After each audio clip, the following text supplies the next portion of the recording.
Assalamualaikum warahmatullahi wabarakatuh. Selamat pagi anak-anak, jumpa kembali bersama saya, Bu Ratna Chandra Wulaningtyas, dalam pelajaran Produk Kreatif dan Kewirausahaan. Pada hari ini kita akan membahas bab tentang menyusun laporan keuangan.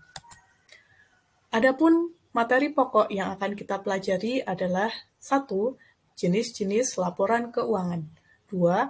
Komponen laporan keuangan usaha dagang. 3. Penyusunan laporan keuangan usaha dagang. Materi pokok ini kita ambil dari KD 3.10, yaitu menganalisis laporan keuangan sederhana, dan 4.10, yaitu membuat laporan keuangan sederhana. Adapun indikator pencapaian untuk kompetensi pengetahuan, yaitu menguraikan jenis-jenis laporan keuangan dan menganalisis komponen laporan keuangan usaha dagang. Sedangkan indikator pencapaian kompetensi keterampilan adalah menggolongkan komponen sesuai jenis laporan keuangan dan menyusun laporan keuangan usaha dagang. Mari kita lihat peta konsep dari materi kita. Laporan keuangan usaha dagang terdiri dari pengertian dan jenis-jenis laporan keuangan, komponen laporan keuangan, dan penyusunan laporan keuangan. Adapun manfaat dari pelajaran kali ini adalah setelah mempelajari bab ini diharapkan peserta didik mampu 1. Menguraikan jenis-jenis laporan keuangan dengan tepat. 2. Menganalisis komponen laporan keuangan usaha dagang dengan cermat. 3. Menggolongkan komponen sesuai jenis laporan keuangan dengan benar. Dan 4. Menyusun laporan keuangan usaha dagang dengan akurat dan benar. Mari kita masuk ke materi yang pertama, yaitu pengertian. Apa itu laporan keuangan? Laporan keuangan adalah catatan informasi keuangan suatu perusahaan pada suatu periode akuntansi yang dapat digunakan untuk menggambarkan kinerja perusahaan tersebut. Adapun jenis-jenis laporan keuangan.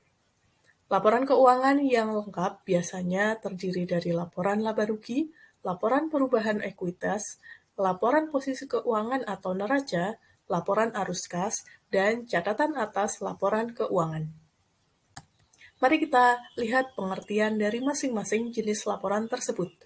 Laporan laba rugi adalah laporan yang berfungsi untuk memberi informasi mengenai hasil yang didapatkan oleh perusahaan dalam periode tertentu. Apakah mendapatkan keuntungan atau justru mengalami kerugian. Yang kedua, laporan perubahan ekuitas adalah laporan yang menunjukkan sebab-sebab adanya perubahan modal dari modal awal sampai dengan modal akhir periode. Yang ketiga, laporan posisi keuangan atau laporan neraca adalah laporan sistematis tentang aktiva atau aset, liabilitas atau kewajiban, dan ekuitas atau modal suatu perusahaan pada akhir periode. Yang keempat, laporan arus kas adalah laporan yang menunjukkan arus masuk dan arus keluar kas dan setara kas yang ada pada sebuah perusahaan pada satu periode akuntansi. Dan yang terakhir, catatan atas laporan keuangan merupakan catatan yang disajikan secara sistematis untuk menghasilkan informasi dasar penyusunan laporan keuangan dan kebijakan akuntansi yang digunakan dalam penyusunan laporan keuangan serta memberikan informasi yang relevan untuk memahami laporan keuangan. Itulah jenis-jenis laporan keuangan. Mari kita masuk materi yang berikutnya tentang komponen laporan keuangan. Komponen akun-akun dalam setiap jenis laporan keuangan berbeda-beda, tergantung dari jenis laporan keuangan yang disusun, jenis perusahaan yang menyusun laporan keuangan, dan daftar akun yang digunakan oleh perusahaan tersebut. Kali ini, pembahasan kita akan fokus pada komponen laporan keuangan perusahaan dagang. Komponen laporan laba rugi. Komponen laba rugi terdiri dari pendapatan, harga pokok penjualan, beban-beban, laba kotor, laba bersih, laba operasi, laba sebelum pajak, pajak penghasilan usaha, dividen, dan laba ditahan. Adapun komponen dari laporan laba rugi ini juga tergantung dari jenis perusahaan. Yang kedua, komponen dari laporan perubahan modal. Terdiri dari modal awal, laba rugi usaha, pengambilan pribadi atau prive, penambahan atau pengurangan modal, dan modal akhir. Yang selanjutnya, komponen laporan posisi keuangan atau neraca. Terdiri dari 3 komponen. Yang pertama adalah aset, yang kedua liabilitas, dan yang ketiga adalah modal. Laporan posisi keuangan ini menunjukkan persamaan dasar akuntansi bahwa aset harus sama dengan liabilitas ditambah dengan ekuitas.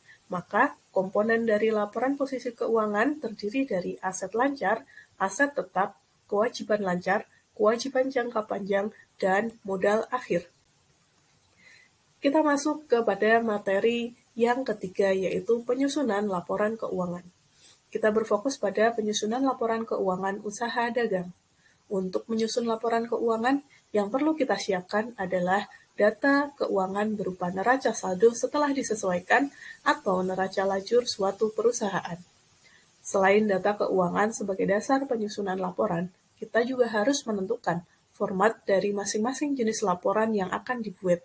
Apakah bentuknya single step atau multiple step untuk laporan laba rugi, dan apakah bentuknya staffel atau skontro untuk laporan neraca. Adapun bentuk untuk laporan perubahan modal hanya ada satu jenis. Bagaimana cara menyusun laporan keuangan? Untuk memahami langkah-langkah dalam menyusun laporan keuangan usaha, mari kita lihat dan pelajari contoh kasus berikut ini. Check this out. Berikut ini disajikan data keuangan berupa neraca saldo bulan Agustus 2022 usaha reseller kaos kaki milik Tuan Turah yang dijual secara online. Berdasarkan data tersebut, Tuan Turah meminta Anda sebagai adiknya yang sekolah di SMK dengan kompetensi keahlian akuntansi kelas 12 untuk membuat laporan keuangan berupa laporan laba rugi, laporan perubahan modal, dan laporan neraca. Mari kita lihat dan amati apa saja akun-akun yang ada dalam neraca saldo milik Tuan Turah. Ada kas, sewa dibayar di muka, piutang usaha, perlengkapan, peralatan, kendaraan, utang usaha, utang bank, modal Tuan Turah, prive Tuan Turah, pendapatan dari penjualan, harga pokok penjualan, pendapatan bunga bank, beban gaji karyawan, beban listrik dan internet, beban penyusutan peralatan, beban transportasi, dan beban bunga bank. Bagaimana menyusun laporan keuangan? Langkah-langkahnya, yang pertama. Langkah 1, analisis mana yang merupakan akun real dan mana yang termasuk akun nominal. Kemudian langkah kedua, masukkan akun nominal ke dalam laporan laba rugi dan akun real dimasukkan ke dalam laporan neraca setelah kita membuat laporan perubahan modal.